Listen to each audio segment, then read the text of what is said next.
Welcome back, ladies and gentlemen, to Gaming to the Max and part 5 of our Hearts of Iron 4 Kaiserreich, the Dominion of Canada playthrough, also known as the British Exiles. So, in the last episode, there was, towards the end, I actually have reverted back my save, so a little bit of what's going on.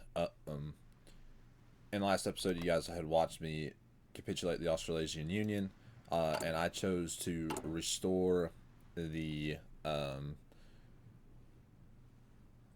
governor, the royal governor over here, and their tree goes to, I think I can actually see it. It'll come back down here to the Democratic, and I'm guessing it'll be going through like long live the king, increase British ties, and then we march forward. I actually kind of wanted to go victory with the guard. I thought about it and I kind of read through it and I looked and I was like, man, they get quite a bit of better bonuses, especially militarily wise, like to serve the Empire, dedication to the Empire. They get naval invasion capacity and stuff like that. So I just reverted back the save to the beginning of the month where it auto saves. So it's September 1st. It's back about 2 weeks in the game. So, and if you guys want, I can cut out this part from the earlier episodes. If I go back, I can just cut it out. But truthfully, I wasn't really happy with my decision on that, and I wanted to come back and say I'm switching it up to choose who I want to choose for the or re-choose who I want to choose for who's leading the Australasian Union. So we're gonna start on up. Well, first of all, not gonna start up. New England declared war on the Syndicalists. And then they also declared war on the old United States under Quentin Roosevelt. And they successfully knocked out the Socialists, which is good for us. We did go to war with the Third International, and Portugal has been increasingly pushed back. Now they only hold these 3 territories right here. Italy's against Sardinia here, where you took most of Corsica. And then, of course, the Dominion of India over here is fine. They just moved a lot of their units out. Other than that, I think we're not in a too shabby of a place right now. Just the fact that I wanted to switch up who I puppeted Australasia with. So let's start on up. Now, once we finish with the war over there in Australasia, which is right then, we're going to take all, submit demands, confirm and exit, immediately pause, because I'd like to, first and foremost, take my Marine units, or no, alright, let me do this. You gentlemen,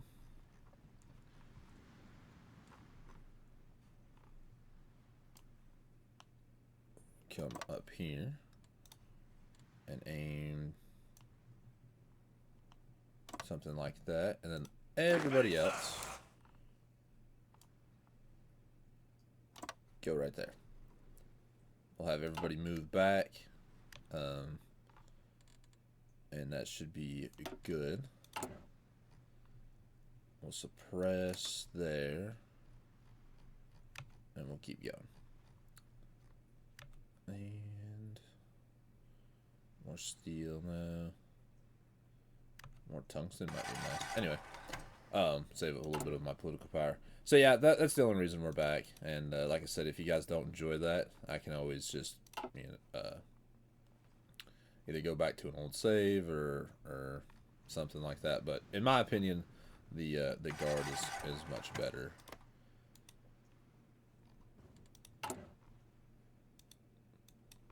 There's the fate of Australasia. I'll click on it. So yeah, we chose the Governor General rule in our name. That's the National Party, which is the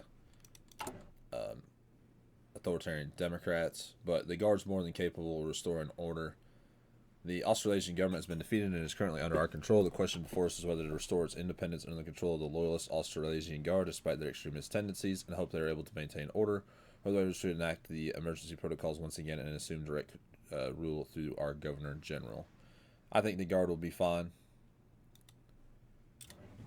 So, and right now they're the Australian Commonwealth. They stay under the same guy. So, it's Prince George for both of them. And then they'll ask me what I want to do with New Zealand over here. And we'll just reform the Australasian Confederation. But yeah, they immediately get to get units, crush the syndicalists, which is meh. And then we should see a much better fight there. I do want to return my navies. Oh, a little bit of lag.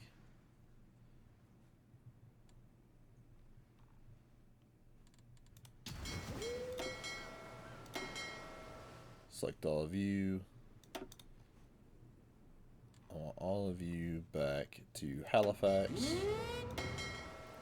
Select all of you back to Halifax. Select this fleet back to Halifax. And then we'll merge these guys when they get up there. Perfect. Alright. They're on the way back. We'll come in. We'll join the war against the United States. Claim victory with New England through the United States. Oh yeah, our air training scheme expands. And then we'll turn around and join the war against the internationalists. We've expanded the HMC Esquimalt.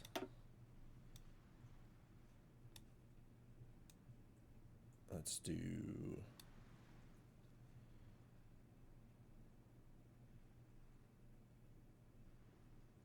We can do preparations for war.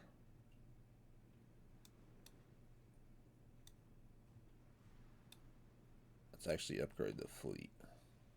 No. Trans-Canadian Airlines, because I do need planes. I have not been building a lot of planes. We're researching a lot of stuff for planes, but we're just not building a lot right now. We'll do 2 dockyards, get 2 dockyards being built up. And let's see what else is going on. Don't too much care about the forts.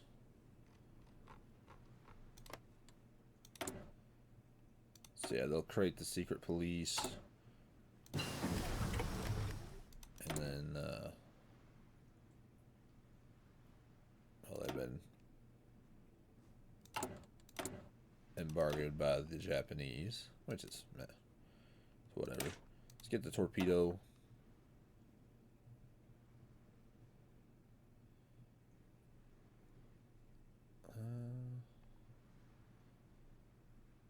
Do Bristol, which is the naval planes anyway. And this is de Havilland, which is medium. Air defense and reliability. That's our multi-role guys. Okay.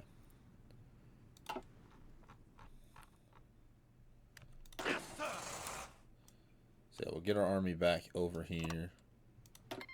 Brazil wants to buy those medium tanks I captured a long time ago, which is fine. Oh, we got a nice little encirclement right there. But then we'll join the war, and we might actually... No, I'd like to have my units in place before I join the war.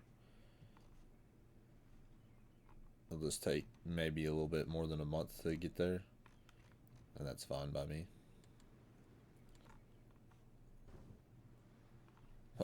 The war's over in a month. It's like, oh, whoa. Well, let's see. I want you to merge with them. Merge up.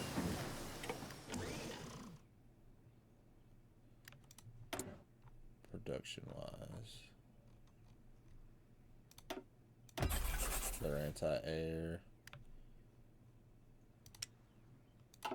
Need more military factories. I'm not joining the war yet, please. Alright, now take you all submarines. Place them there.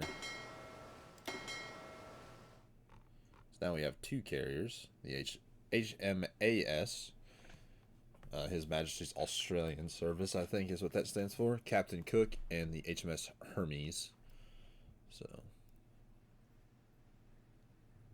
they did have some battle cruisers. They're not great, but they don't have to be. It's just a ship. Alright, we'll continue on. New England's powering down.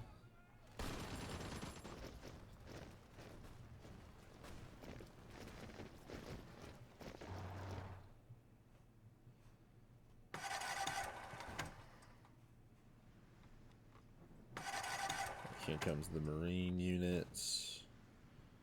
There's my 24 units.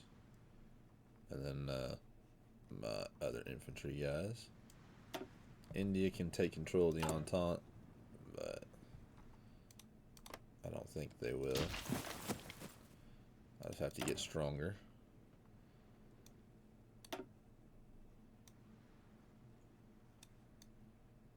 What are they doing? Oh yeah, finish the civilian factories and then hopefully the new economy.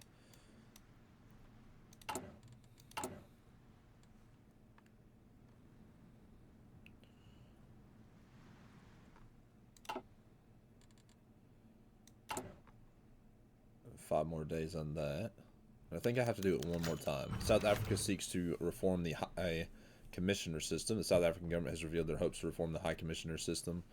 In light of the fact that they have been garrisoning the territory since the British Revolution, they argue it would be more efficient if the High Commissioner of South Africa would be appointed by the South African Parliament henceforth, and that the High Commissioner territories of Botswana, Swaziland, and Bechuanaland would be regarded as part of South Africa instead of as British colonies under temporary South African mandate for now.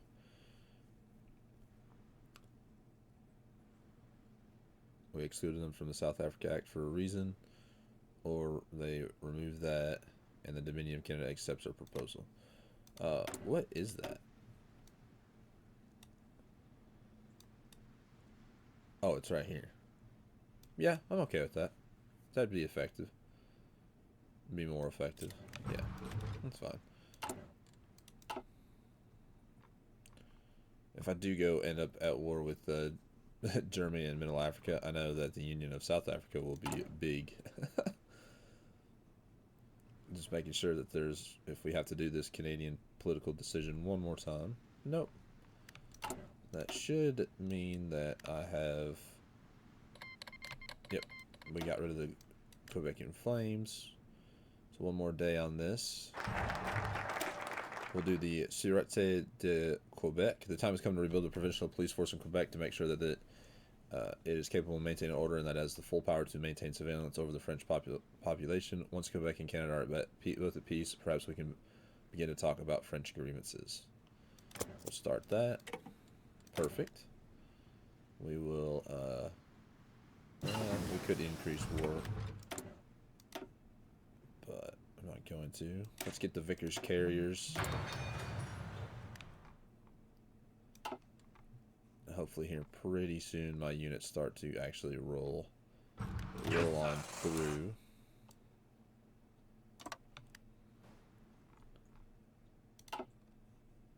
My 24 units are just about to hit Vancouver. I'm going to give you guys amphibious attack.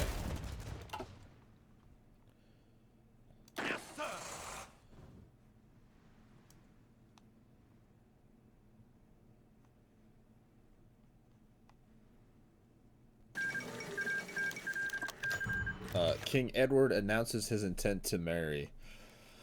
I hate you, King Edward. In an announcement that stunned the Canadian government, King Edward today announced that he intends to marry American film star Constance Bennett. The announcement follows months of speculation regarding their relationship, with insiders commenting that the king was so in love with Constance as if it's as if he's drunk. The problem with the king's announcement, however, is that Constance Bennett, while of unclear religious affiliation, is a twice divorced woman who is still legally married to her third husband, Henry de la Felice. As the nominal head of the Church of England, which does not permit the divorce to remarry with a living former spouse, this is clearly unacceptable for the king, and already the Dominion of Canada and the remains of the Empire are tearing themselves apart over what this could mean. Edward's popularity will decrease, and we get the event, the abdication crisis. Unbelievable. The Queen government has capitulated. Yeah, I agree with that statement. This is unbelievable. The abdication crisis. Both the Canadian government as well as the British government in exile have been gripped in the crisis of conscience ever since the announcement of the king's engagement. Many are suggesting that King Edward should abdicate the throne if he wishes to go through with the marriage. Indeed, even the British exiles, normally unquestioned backers of the king on almost any matter, are at odds with one another, with some claiming that the empire cannot endure an abdication, while others saying that upholding the tradition is only the thing keeping the empire alive. Much of the public is up in arms, and at the moment the Canadian Prime Minister is reaching out to the other leaders in the empire for advice. Oh dear, the influence of the British exiles decrease. We lose negative 5% stability, and everybody is asked what they think. Well, not everybody, but the Australasian, the West Indies Federation, South Africa, and the Dominion of India all get the event, the abdication crisis. And they will actually say yay or nay whether the king should stay or not, which I think is really cool.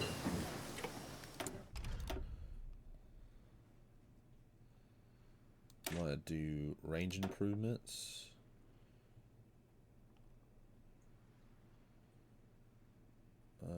You have like way worse agility for the heavy aircraft. I think I'll just stick with you guys. Oh, that's air attack.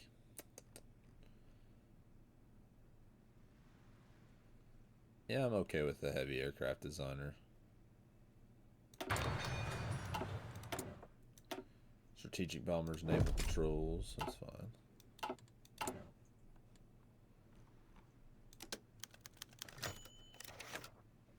The Australasian supports the king. Good to know. The Australasian government has reached out to us expressing their support for King Edward and his intent to marry. While it is perhaps a problem for the Church of England, they see the continuity of the king's rule as being more important to the stability of the empire.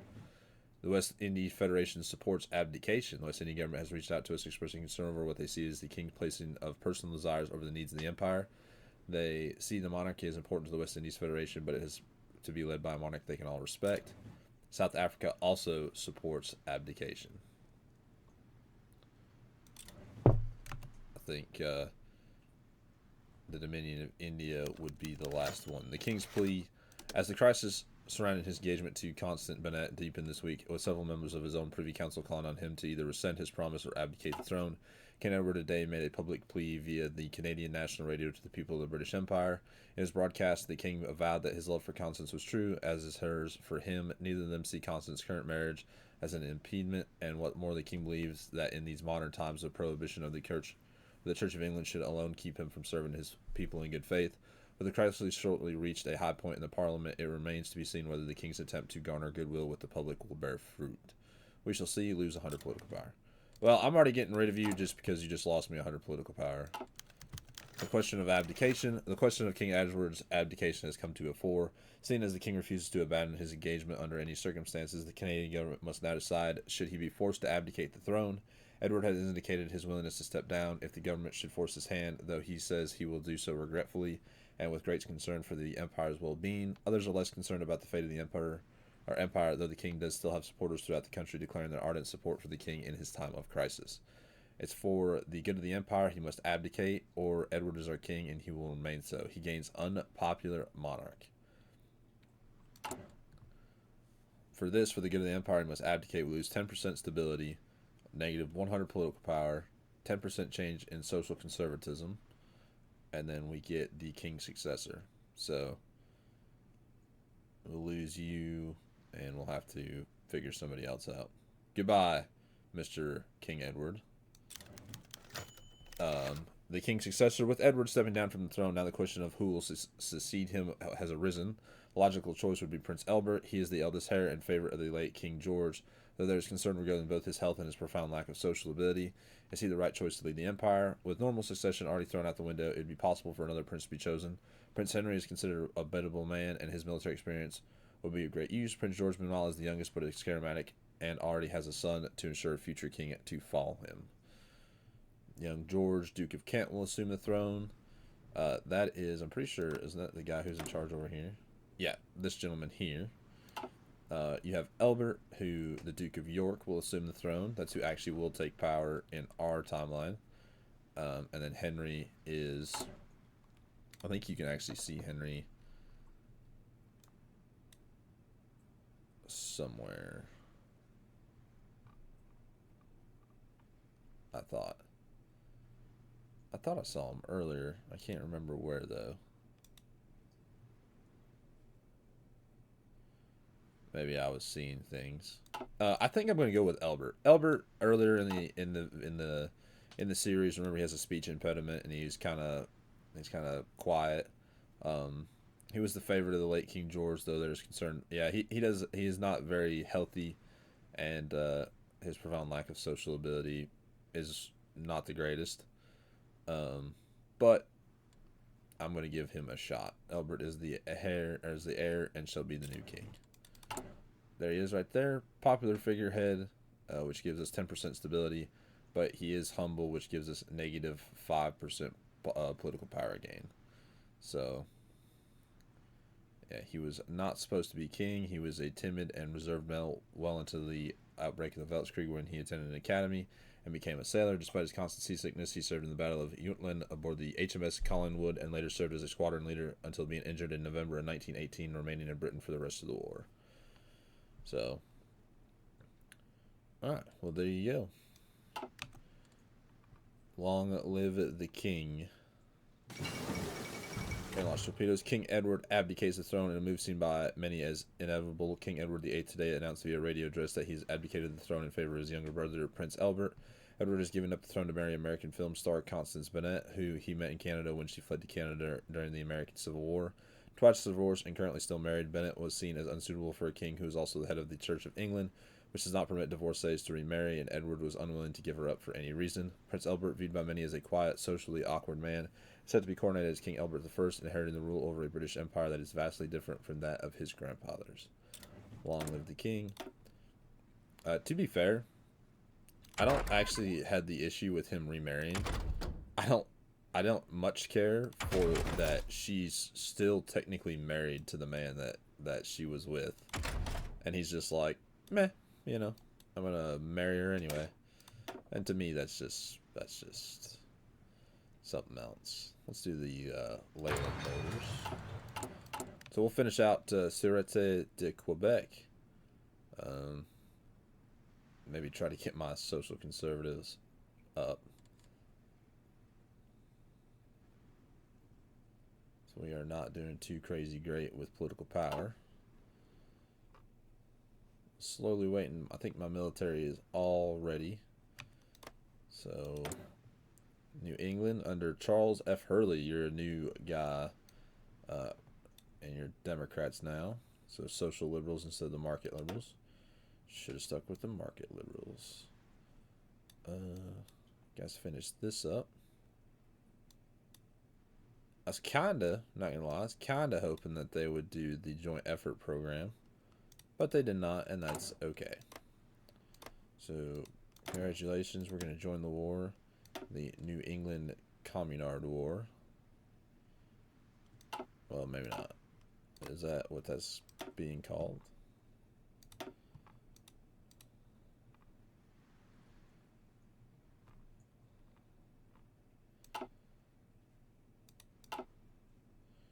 What was the other war? Oh, the Second Weltkrieg.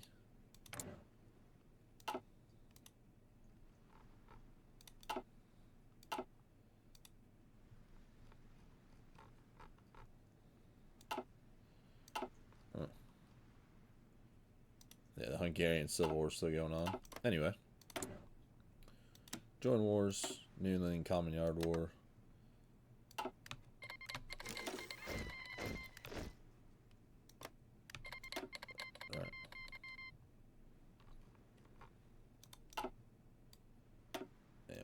The Icelandic fishing trade.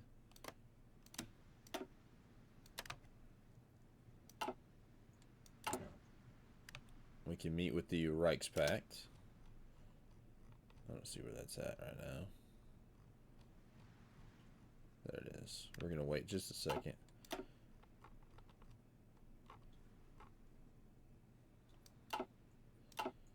I'm at war with the Third International, but I'm not at war with the United States. Attention!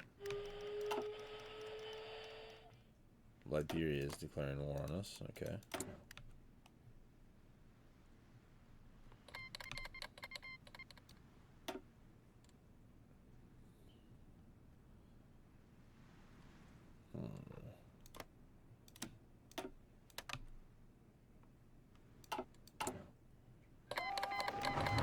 Communist France declared war on the West Indies.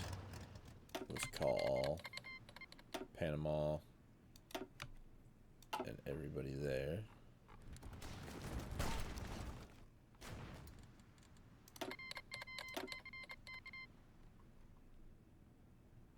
Yeah, there we go. Now I'm at war with the United States. Alright, go and go. Venezuela's preparing to declare war. Okay. So meet with the Reichspakt. We're going to do that real quick. Both the Entente and the Reichspakt are at war with the Third International. There have been murmurings within the Entente leadership that cooperation between our sides might be beneficial, although others say it will likely come at too high of a price. Still, it would be worth meeting with the German government to see if cooperation is possible. Actually, let me see. If they lose German East Asia, I might have a better time, because then usually they go to peace with the Empire of Japan. So I'm going to hold off just a little bit.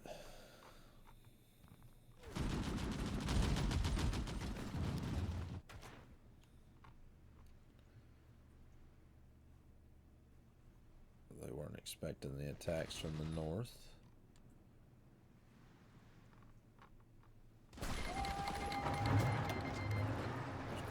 Australasia.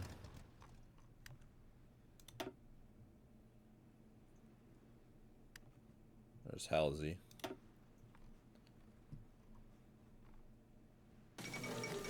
The fall of Singapore, yep. German East Asia capitulated.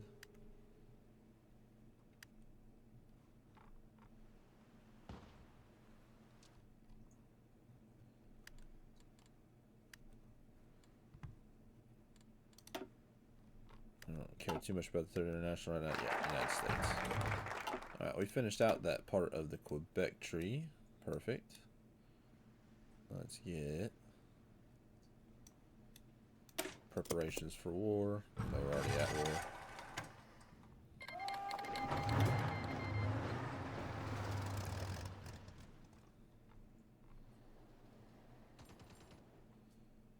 And it looks like we're already low on artillery. Perfect.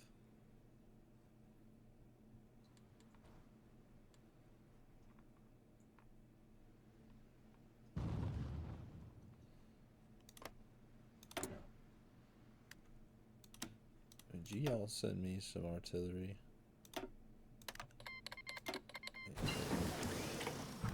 Some 6-pounders.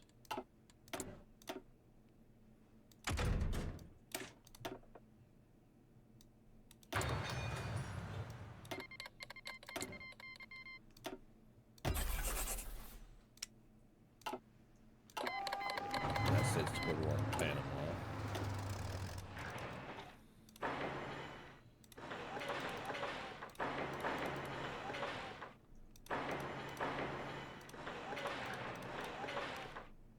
I need military factories.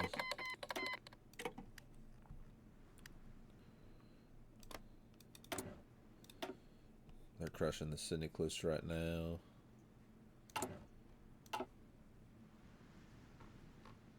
Really just need to defeat the United States, then I can focus on everybody else.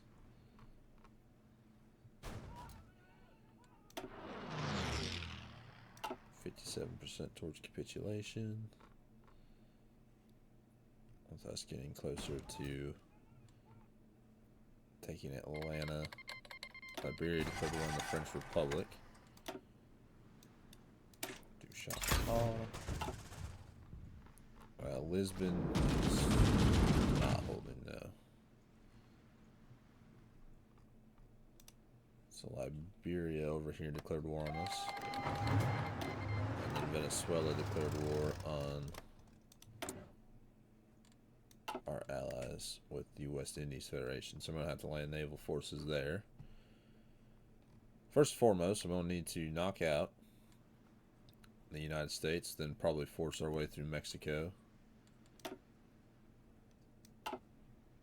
Then take my Marines. My Marines can knock out Cuba. I doubt they have a very strong military right now. And let's see, what's going on over here? You guys are getting pushed back ever so slightly.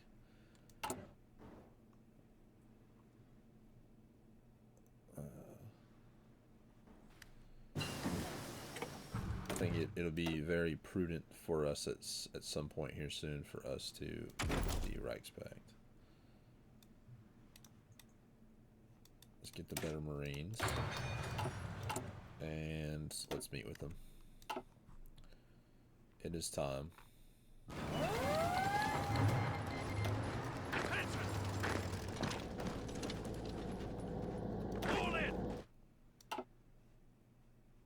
The Americans pretty much have no equipment right now. That's what we're seeing. Germany agrees to talk. Apparently the German government believes we do. Cooperation between those with mutual enemies could prove beneficial. They will meet with us and fellow Entente leaders in Halifax in 1 week's time. Perfect.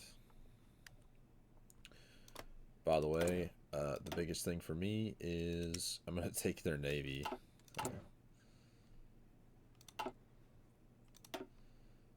Sorry, New England. I know you wanted that navy, but return New England or land.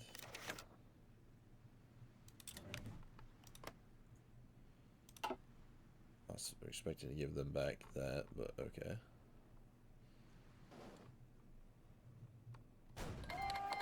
Let's roll the put one in Panama.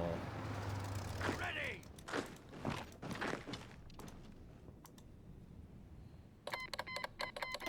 And Central America joined the Third International, which is fine. The Halifax Conference. Leaders from the Entente and the Reichspakt gathered in Halifax today in order to discuss possibilities of cooperations in the war against the Third International. What this cooperation would consist of was not difficult to assert. To a certain military and naval access between all members, but more importantly for the Entente, the willingness on the part of the Reichspakt to stay out of both France and Great Britain once the war is done. This would allow for a swift return to Europe for the French and British exiled governments, the ultimate goal of both, but now a single question hangs over the conference. Would the German Empire even agree to such terms, and if so, what would they ask in return? That's an excellent question. When we wait to hear from them about. Jump into Montgomery. Jump into Birmingham. The Halifax Conference are former colonies. The German delegates at the conference have a demand, essentially, that the British and French colonies in Africa and Southeast Asia, which Germany gained from the First Weltkrieg, be recognized as theirs.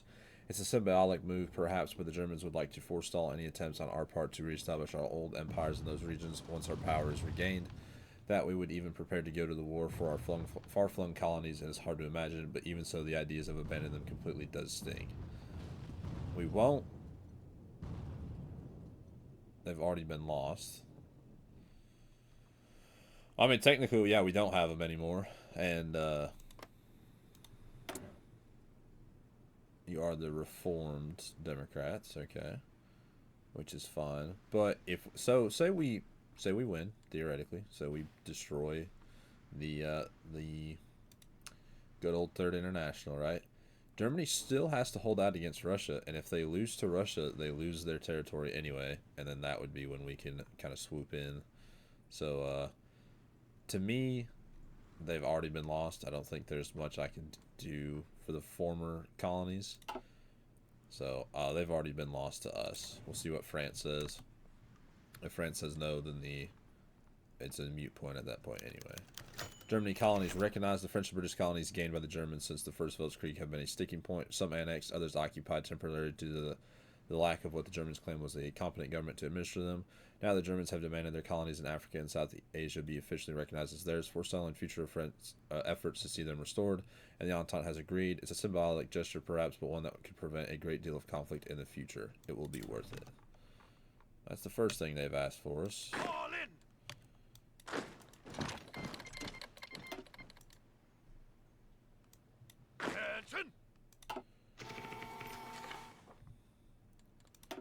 So we blitz through the United States. The French Republic renounces Alsace-Lorraine. Shockingly, the French delegates have agreed, after much discussion with the Germans, to publicly renounce their claim on Alsace-Lorraine. If the Germans agree to the Halifax Conference Treaty of Cooperation, consider the humiliation involved for the French to do so. It speaks much of how much they believe the treaty will help their return to the continent. So yeah, they give up their claim on Alsace-Lorraine, which is, you know, respectable. They want to get home as much as we do. We're tired of living in Canada. The French Republic agrees to join military Europa. The German delegations demand the French Republic agree to join military Europa, the German Economic Union, after Paris has been regained. Most present at the conference believe the Germans intend to have some form of economic control over the French as they rebuild their country, but possibly their offer is benign. Whatever the motivation, the French delegation have agreed when the time comes, they'll join military Europa as requested. Good.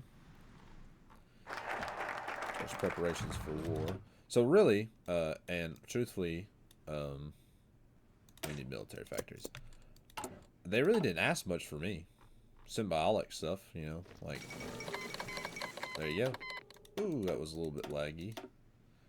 The Reichspakt and the Entente will cooperate, so the Halifax meeting was a success. After meeting in the conference in the Canadian city of Halifax, representatives from the Entente and the Reichspakt have worked out a deal to cooperate in their war against the Third International. The main terms of the deal involve both sides having military and naval access to each other, but more importantly, the German Empire has agreed that once the Syndicalists have been beaten, they will take no territory in France or Great Britain, and thus allow both the French and British exiled governments a swift return to Europe. Sources at the Halifax conference said that the Germans elicited a host of promises from Entente leaders, though it remains to be seen whether, or once the war is done, should they prove victorious, either side ultimately intends to keep them. Everybody gets improved opinions, plus 100 of the Dominion of Canada, and we gain 50 political power. Perfect. There's the fall of Shanghai. Yep, there goes Shanghai. They've got to be close, right? 94% towards capitulation. Ready, sir! Ready! I want you all Ready! come down here to Miami.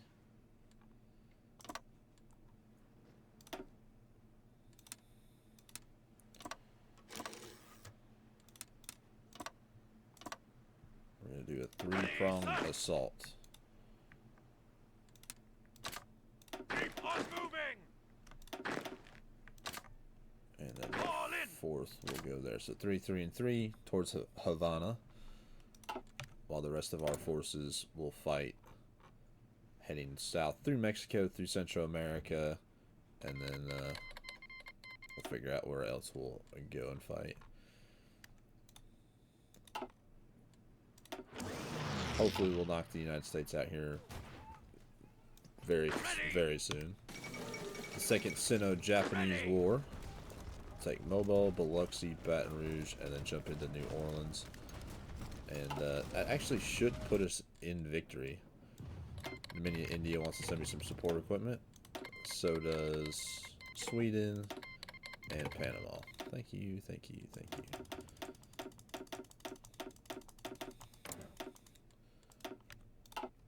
Sorry, Quentin. Brazil joins the Reichspakt. Well, I was hoping they would join us, but you know, that's okay. I don't get everything I ever want. Everybody's joining the United Front over there in China. I say everybody, not everybody. We've lost 83,000. Ah, there we go. The Federalists collapse. Oh, we're not allowed to take any other navy. Okay. Well, I mean, I kind of get that, so I'm just gonna pass, pass, and pass. There you go. Confirm and exit. That's all good with me. Now move you all south immediately, as we will be heading towards knocking out Central America.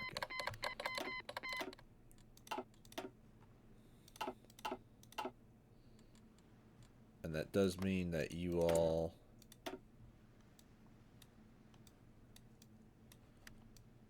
keep this one, I guess.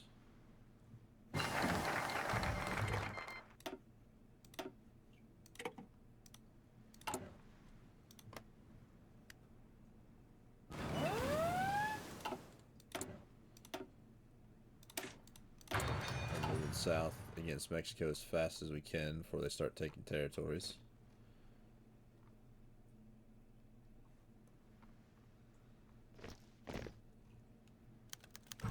Refugees return to America. The Civil War in America is over, and thus the vast majority of the refugees have decided to return, either to face justice or participate in the reconstruction. A few have elected to remain in their new homes, but regardless of where they go, the refugee crisis in Canada appears to be over. So we lose the Project Samaritan, which is fine, and then that is a welcome relief.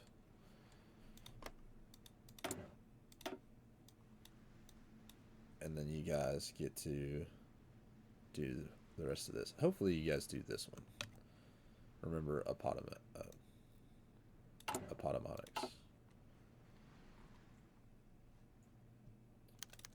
Negotiate for American shipbuilding. Ever since the British Revolution, the dockyards that for centuries turned out the Royal Navy have fallen into enemy hands. Comparatively, local Canadian shipbuilding cannot hope to match the home isles. If we are to retake the United Kingdom, we will need a large navy. Our southern neighbor has much more capability to do this than we do. Just as their dockyards were leased to finish the construction of the King George and the King David dreadnoughts, should we approach the United States of America about leasing the Brooklyn Navy Yard to bolster our own fleet? We don't have the resources at the moment, but it is a tempting idea. We request the Brooklyn Yard lease. Where's that? 75, and then we just get to ask them. Okay. Let's see. You guys here have a huge fleet now. Thank you. 55 divisions, which is fine. 0 manpower. Yeah, because you're... Oh, but trade. Don't have to trade to Germany no more. I can trade all from the United States with no convoys used. Perfect. Are you all at war, right? You're at war with them? Yes. Perfect.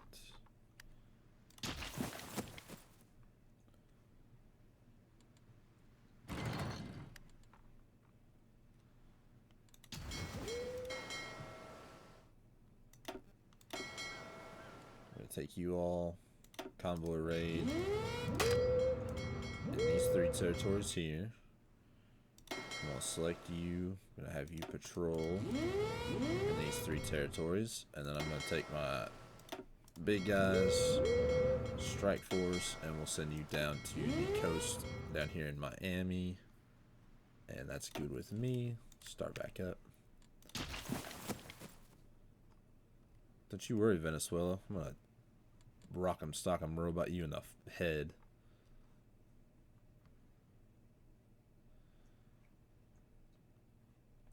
Oh, it's paused. I do that sometimes. I'm like staring intently at the screen and I don't realize that my game's paused.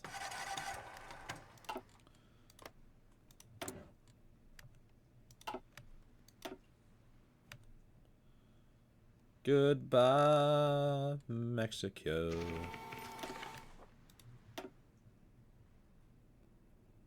Oh, some of my convoys were attacked there.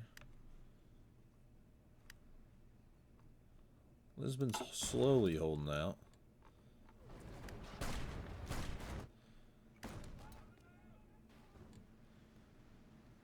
Let's see. I'm hoping that you guys can just defeat Liberia. Sunk 6 of the Venezuelan destroyers.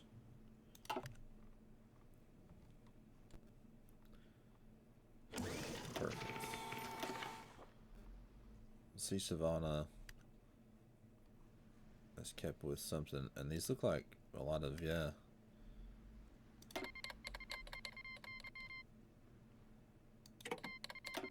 I didn't know who I was not at war with, so what am I low on? Artillery and support equipment. Would you send me support equipment and artillery? Send me a bunch of field guns. Awesome. Uruguay and Brazil, no. We do all hands on deck.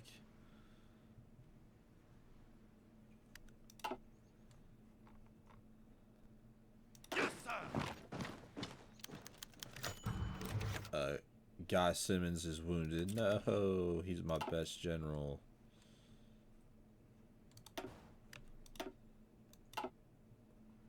Sunk four of Mexico's destroyers. And my Marines can go, but you guys don't have invader yet. Not even close to getting invader anyway. No, we'll just wait. See if we can knock out Havana. And then that'll set the stage for us to invade Venezuela. Rubber. We'll get it from the Dutch East Indies.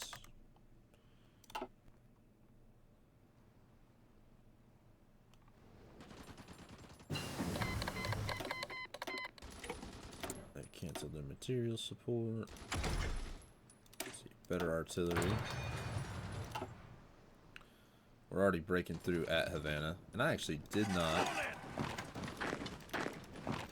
Well, I just started thinking about it. I did not put in the pioneers for my Marines. There's the fall of Havana. Attention! Fall in! An incredibly good naval invasion there. Congratulations.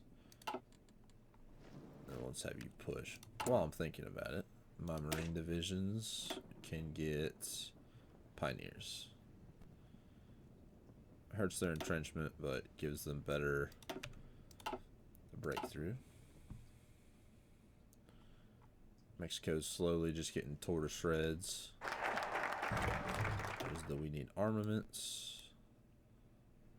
And let's rally the exiles. Knock out Cuba. Who else? Yep, there goes Cuba. That was relatively fast.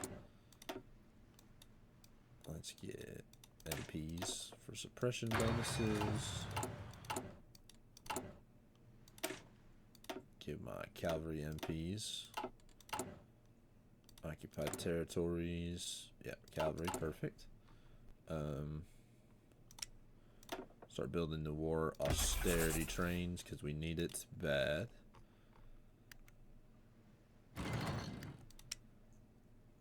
Floating harbors would be nice.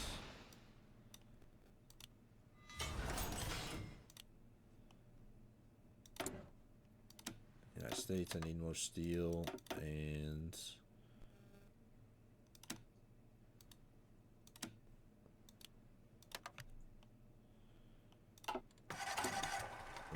let me start getting tungsten for myself.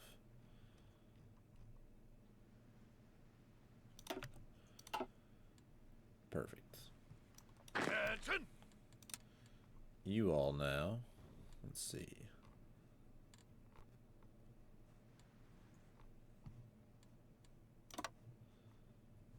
I want a naval invasion here. I want a naval invasion here.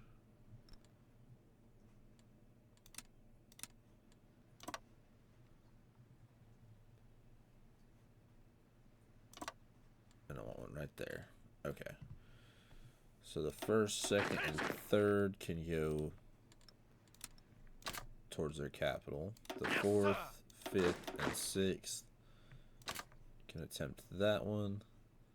And then the other three can attempt to go above Maracaibo. Perfect.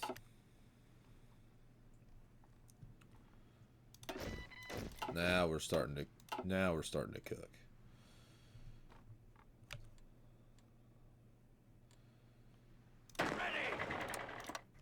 I just want you guys to take the Baja Peninsula real quick. Knock out Mexico City. Low manpower. Need even more steel. Thank you, United States.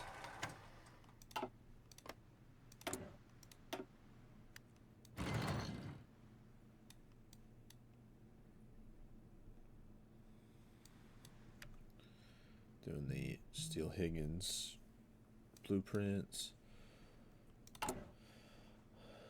Alright, we have 820 convoys. Don't know where I got all those convoys from, but I'm not gonna complain.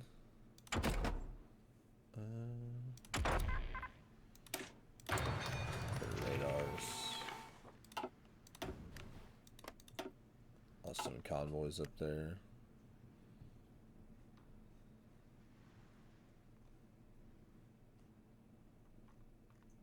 You guys just need to defeat Liberia.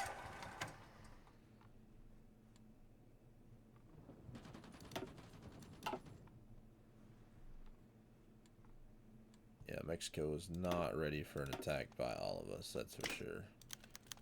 King Edward takes some times off. Recent trouble with the royal family has led King Edward scaling back his political or his public appearances and government obligations, at least over the next few months. He's told at least one reporter that there's nothing additional to be concerned over, though that hasn't stopped the newspapers from speculating. He's fine, he just needs a break.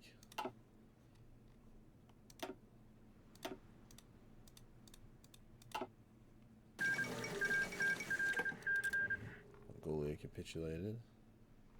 The United States just arrived in Havana.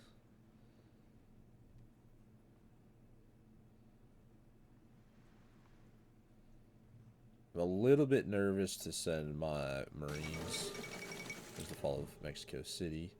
Because, not because I don't have the troops, but all my troops are over here. And I'd rather at least have one of these divisions, probably Guy.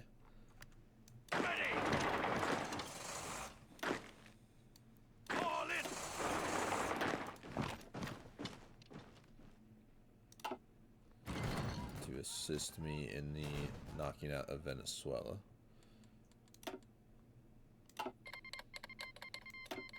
Mexico's about gone. I'll be able to defeat Central America as well.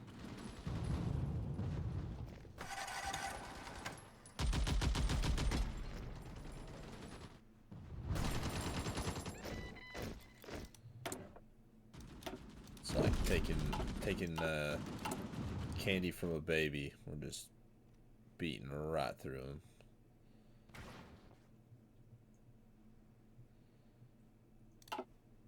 And no, I've never actually taken candy from a baby.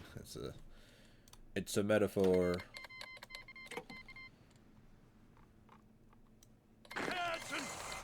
The Socialist Republic of Bulgaria declared war on Romania. Interestingly enough.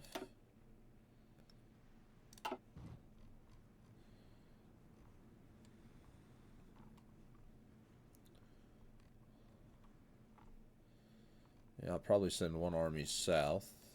Well, I say south. I have access through Brazil, right? Then yeah, we'll probably send one army down here to fight. Let's see. With arms reach, it helps with our everything pretty much. Ooh, I have a lot of political power. Can I jump up to war economy?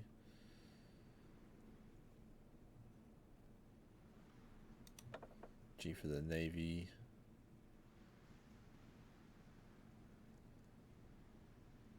Let's do Somerville.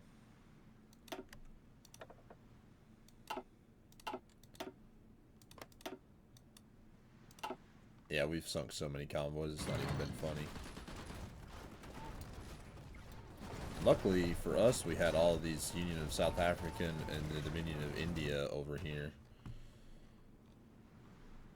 And then Australasia is doing pretty good right now. Serbia took 7 states. Bulgarian Socialist Republic capitulated. That was really fast. You guys restored order. Now you're rousing the masses.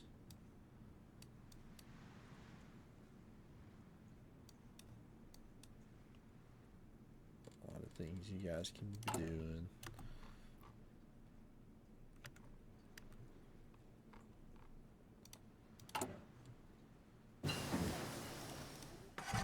Better Marines.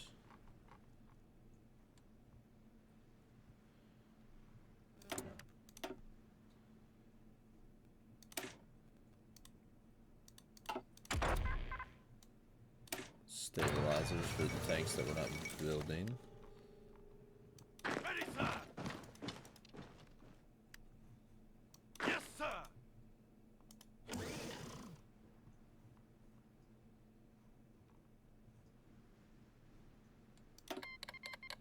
United States sending me some equipment.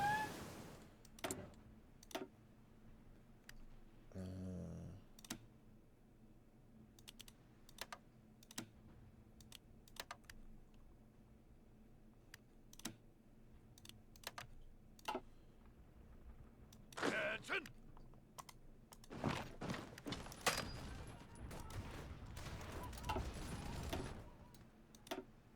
All these units are trying to leave and flee, and they're getting riggedy wrecked.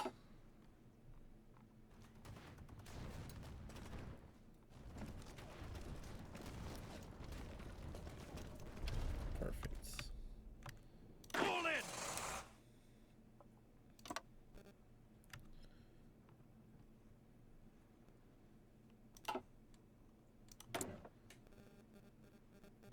Defense, let's do breakthrough.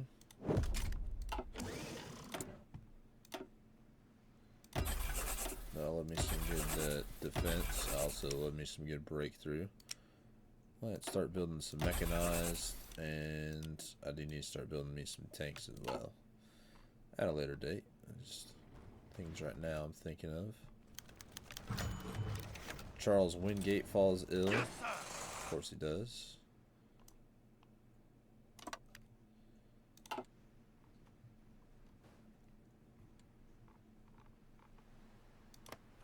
Santa Martin, they would probably knock out relatively easily. Oh, who is that? The Cuban? No, that's the Mexico's Navy. Oh, we sunk it. Oh, yeah. Sunk the pride of their British, the pride of the Mexican Navy. 1 Mexico's destroyers, 2 Cuban destroyers, and some Union of Britain's. Everything else. Alright, so let's do research, construction.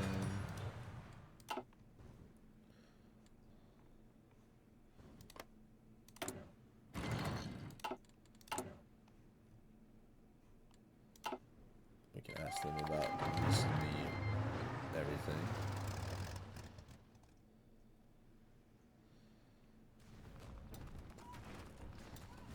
When you get down here, go.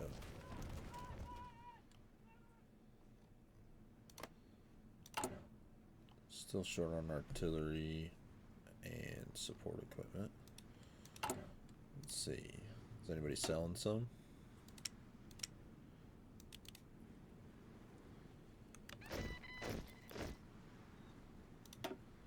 Some artillery. Some artillery.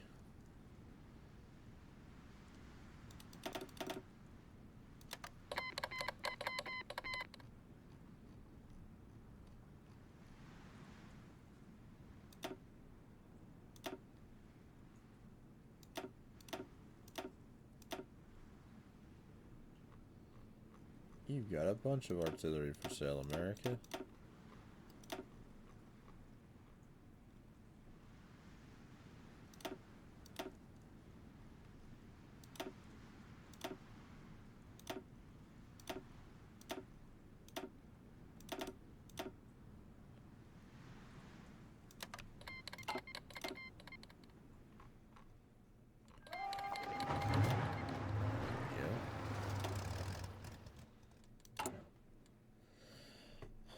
Do you guys like me? Oh yeah. Let's ask them about the Brooklyn Yard lease. The United States agrees to lease Brooklyn Yard. Since 1801, the Brooklyn Naval Yard has served the interests of the American Navy by providing it with modern shipyards, facility dry docks to build and refine some of the largest and most powerful warships of the American fleet. In the years before the Great War, the Brooklyn Naval Yard helped facilitate the construction of the Connecticut-class battleships. Although the workforce of the Naval Yard dropped significantly as the result of the Great Depression, during the Second American Civil War, the boroughs of Brooklyn became the battleground of some of the most intense and fierce fighting of the war. When the United States of America asserted their full control over the city of New York, The Brooklyn Navy Yard was eventually rebuilt and refurbished, despite extensive wartime damage, to fulfill their naval capacities. Due to the necessity of maintaining the Royal Navy, our government has approached the United States of America about their willingness to lease the dockyard. It appears that our persuasion and arguments have borne fruit, since they have expressed their willingness to lease the Brooklyn Naval Yard for the time being in order to allow us to expand our naval power. We get 7 off-map naval dockyards. And then we can create a joint naval program. Production-wise, are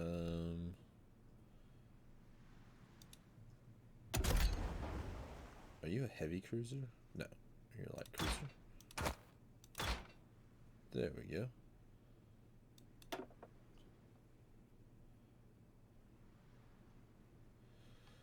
Ooh, that's a lot of armor. I think the carrier force is better. Heavy attack, light attack, anti-air, HP, hit chance. We'll use you.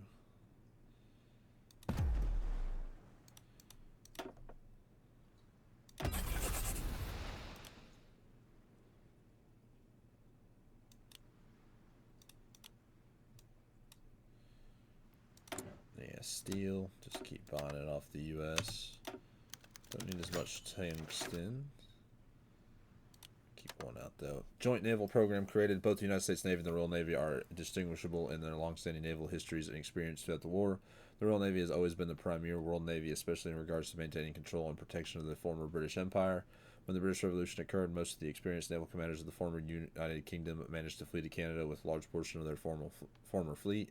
Since then, they have maintained the quality and tradition of the Royal Navy, making them worthy heirs of the United Kingdom's former Navy. The United States Navy has long been the darling of its armed forces. First established in the American Revolutionary War, it has maintained one of the largest and modern parts of the American armed forces up until the Second American Civil War. Most of the naval commanders from the United States of America earned invaluable experience fighting on the high seas or partaking in blockade operations during the Civil War. In order to strengthen the bonds between our two countries and to modernize both countries' prospective fleets, the Canadian government and the United States of America have agreed to create a new naval think tank.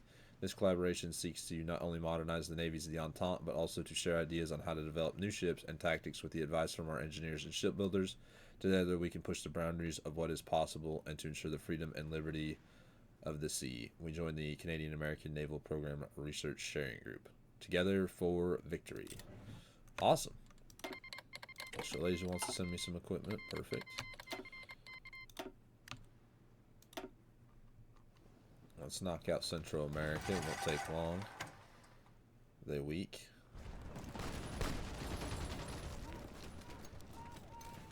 I'm absolutely blitzing through them right now. There's within arm's reach. Let's see. What else we got? Project Plow. Let's do the Canadian upgrading the fleet.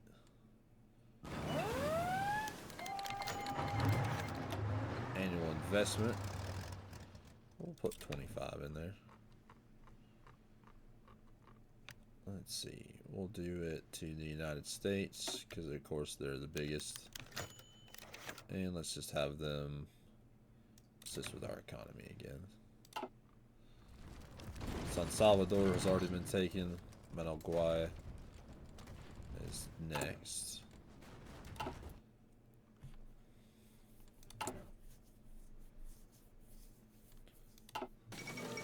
Kaiser Wilhelm II has died. He died of a pulmonary embolism in his home today.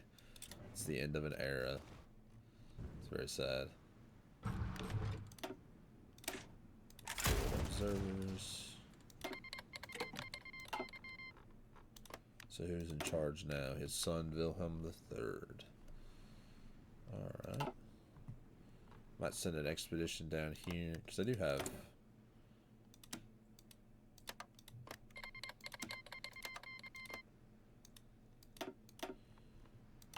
Might come down here and fight.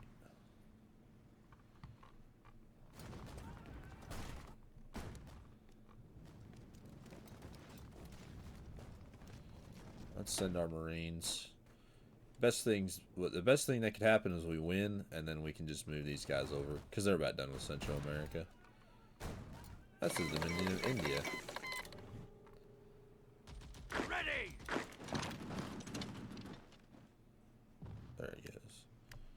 Perfect. All right. Yes, sir. You gentlemen, congratulations. You have been chosen to fight in South America. Like, you can all hear him go, Fall in. You even... Oh, you're no longer wounded. Perfect.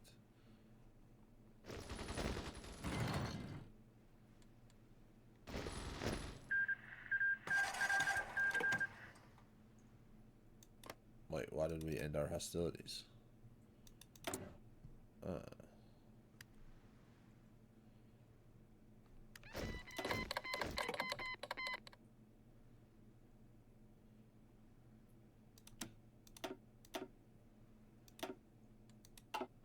I'm going to go back to war with them, by the way. But with that, I'm going to end the episode right before I invest into... Let's do the Dominion of India. But yeah, I'm going to end the episode here. I hope you guys have enjoyed, and I will see you all in the next one. Bye.